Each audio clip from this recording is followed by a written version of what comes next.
Well, Unmesh Sharma from HDFC Securities is joining us now on the show. Unmesh, good morning. Thank you for joining in. And I remember the last time we spoke, I asked you about large private financials, and I had asked you that how long can you keep hoping the fact that, okay, it's a value play and sooner or later it will deliver the value. It's been happening for the last month or so that private financials have finally managed to step up, taking the Nifty Bank to record highs. Do you see more upsides here despite the headwinds to their margins, considering the rate cuts that have come in from the RBI? I think that call has finally started to play out. I think in any case, this is the type of market where you would rather be slightly early than slightly late because, the catch-up rallies happen so fast. But having said that, I think that there is a couple of structural tailwinds which have come through, which kind of, early signs were visible even 6 months ago. One is that we had a very strong conviction that liquidity through the calendar year of 2025, especially in the second half of the calendar, that is, will be quite strong, which has started to play out. Of course, we did not predict the CRR cut of 100 pips, but in one way or the other, we knew that liquidity is going to become easier in the year.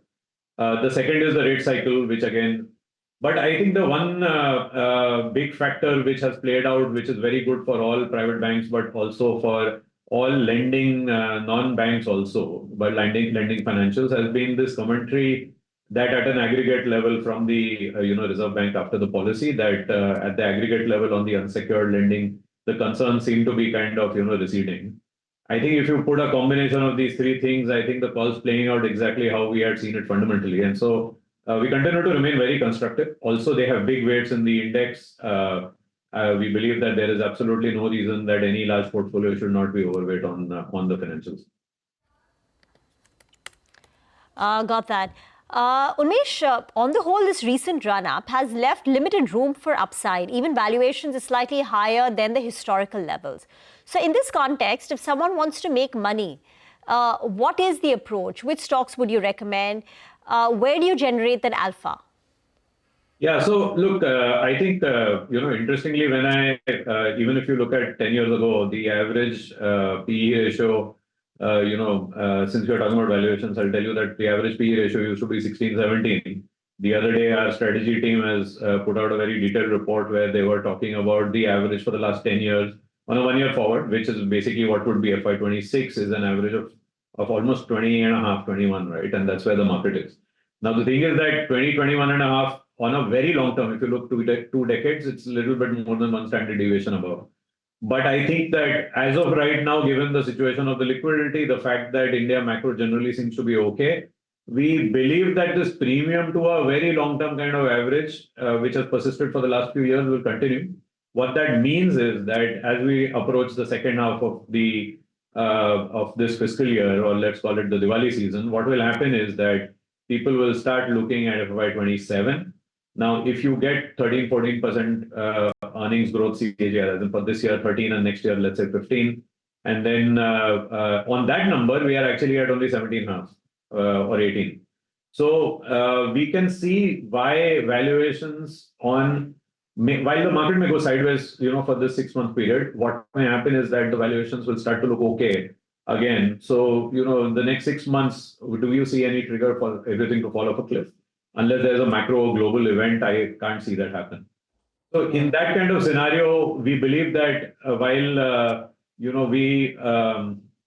how do you play this, right? So the way to do this is that wherever you have earning certainty, we believe that premium multiples will not contract. The places where we definitely see the most highest probability of this happening is the financials, which we've just discussed. Apart from that, government capex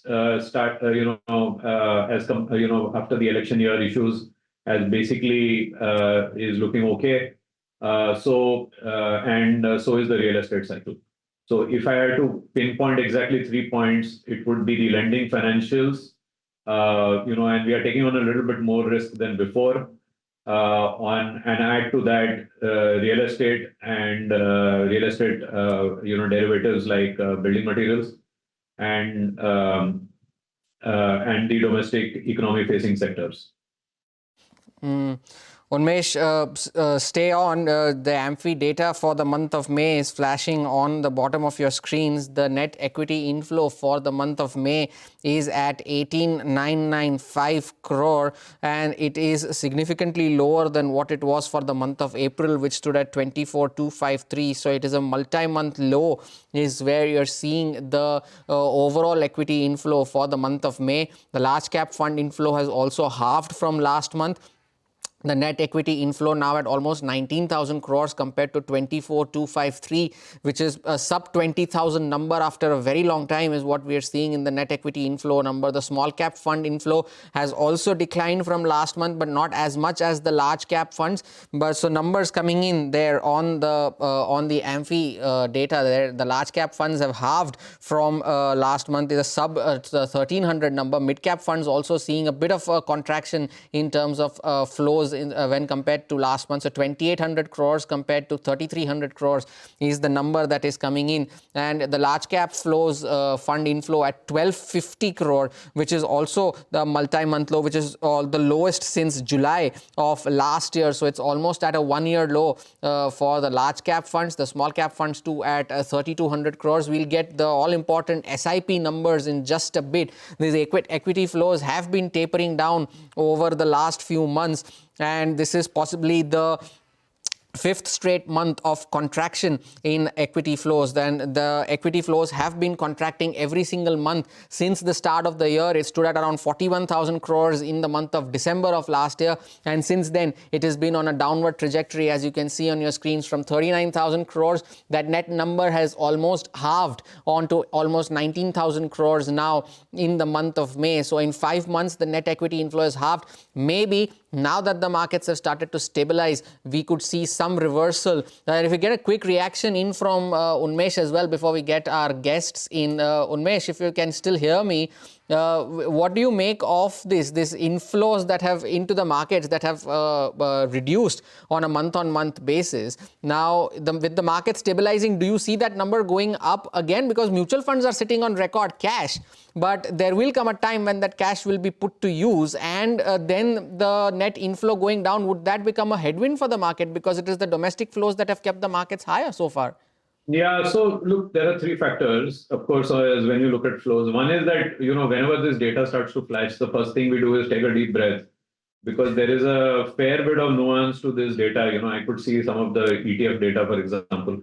So we'll have to see the mix of this. In any case, the headline number seems that it has weakened a bit. But having said that, what we think is that there are three things. One is that after, while the domestic flows had kept the market buoyant, that was in the scenario of incessant selling by FDIs, that has kind of receded. And that honestly is something that we don't expect a very sharp sell down from FDIs, given valuations are a little bit more reasonable, as we were discussing.